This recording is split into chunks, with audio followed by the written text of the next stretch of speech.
On fait beaucoup la promotion de l'entrepreneuriat à un point où beaucoup de personnes se disent que ce n'est pas très bon d'être salarié parce qu'il faut à tout prix entreprendre. C'est vrai, on fait beaucoup la promotion de l'entrepreneuriat, on fait beaucoup la promotion de comment bâtir un business ou un système par soi-même. Mais dans cette vidéo, je m'en vais te proposer comment est-ce que tu peux utiliser ton emploi que tu as pour pouvoir épargner de l'argent afin de lancer ton business. À tout de suite.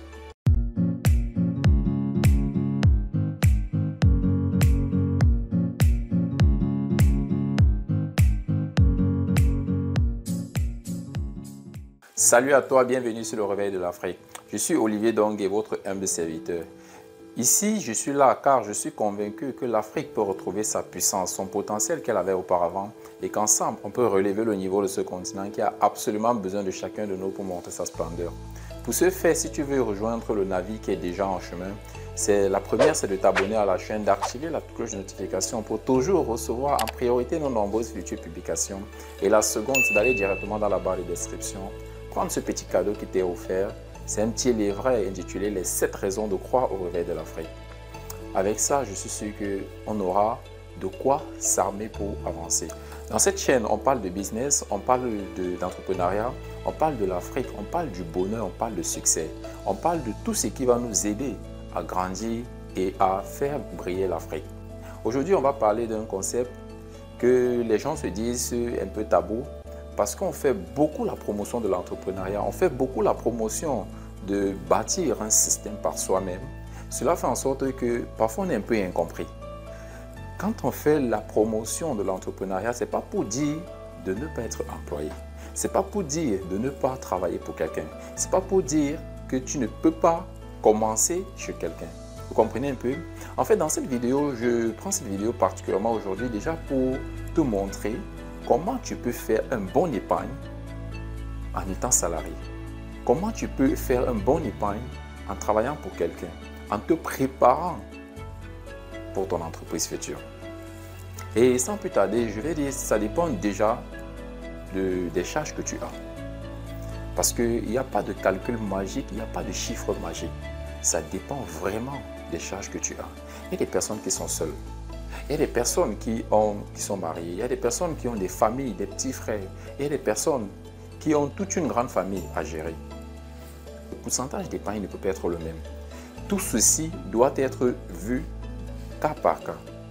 Vous voyez un peu?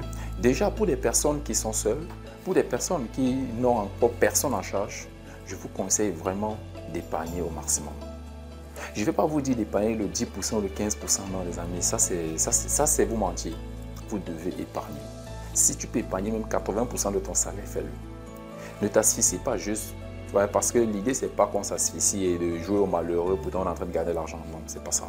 C'est d'épargner au maximum que tu peux. Si tu peux épargner 60%, épargne.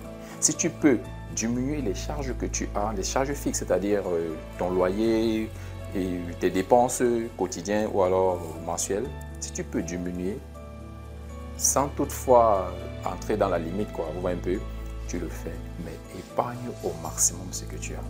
Pour des personnes qui ont des personnes en charge, qui ont par exemple une famille à nourrir et qui ont même une grande famille, en fait, le premier conseil que je vous donne, c'est d'abord d'avoir un objectif clair.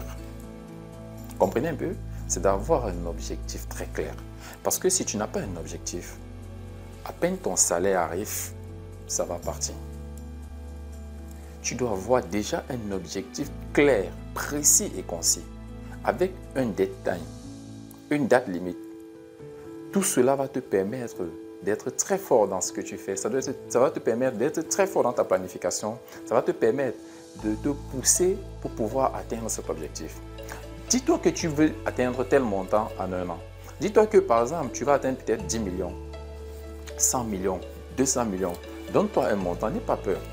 Mais en fonction de ce que tu fais, soit de ton travail ou alors de tes activités en parallèle, fixe-toi ce montant-là. Fixe-toi ce montant et essaye de calculer les charges que tu as. Essaye de calculer, par exemple, ton loyer coûte combien, tes assurances coûtent combien, ton véhicule coûte combien si tu en as et combien est-ce que tu envoies généralement à la famille. La famille peut survivre avec combien en un mois. Regarde tout ça. Tu vois si tu peux réduire. Parce que parfois, c'est nous, on se met beaucoup trop de pression pour rien. Parce que si tu te mets beaucoup de pression et que tout ce que tu travailles, tu envoies de l'autre côté, en fait, tu ne t'aides pas, tu ne les aides pas. Tu comprends un peu? Tu ne t'aides pas, tu ne les aides pas. C'est mieux d'avoir un objectif qui va te permettre d'atteindre un certain niveau. Alors là, quand tu viens pour aider maintenant, tu aides vraiment. Alors là, quand tu viens pour aider, tu aides vraiment. Et ça, c'est quelque chose que je vous assure, si vous le faites, ça sera très wow. Subdivisez ces charges-là et le reste épargnez. Mais le minimum que vous devez épargner, peu importe les charges que vous avez, c'est 10% de votre salaire. Le minimum que vous devez épargner, peu importe les charges, c'est 10% de votre salaire. Même s'il y a des cas, je sais, quelqu'un m'a dit, il y a des cas vraiment extrêmes, maladie, des cas, on ne refuse pas. Ton épargne est gardée, trouve un moyen pour résoudre le problème. C'est possible. Parce que tant que tu ne fais pas ça, tant que tu n'es pas strict avec toi-même, ça sera difficile pour toi d'atteindre un certain objectif. Ça sera difficile pour toi d'atteindre un certain palier. Et si tu n'atteins pas ce palier, alors même les personnes que tu aimes et que tu veux voir réussir, que tu prétends vouloir les aider, tu ne les aides pas.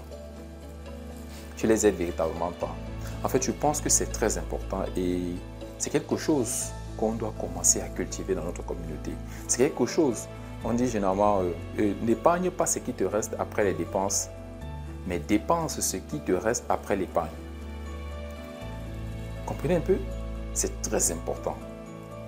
Dépense ce qui te reste après épargne. Ça veut dire, quand tu fixes ton objectif, tu fixes ton target, tu fixes où tu veux atteindre et tu définis ce que tu peux verser pour atteindre cet objectif et le reste, tu dépenses. C'est clairement ce que ça veut dire. Ça veut dire, si tu peux arriver jusqu'à 50% d'épargne, fais-le. Le plus tôt sera le mieux. Parce que plus ton épargne est grande, plus tu peux réaliser ton projet qui t'est à cœur. Plus tu peux entrer dans ton entrepreneuriat, plus tu peux investir réellement dans l'entrepreneuriat. C'est très important. C'est juste ce que je voulais partager avec vous aujourd'hui. Olivier Dong est pour vous servir.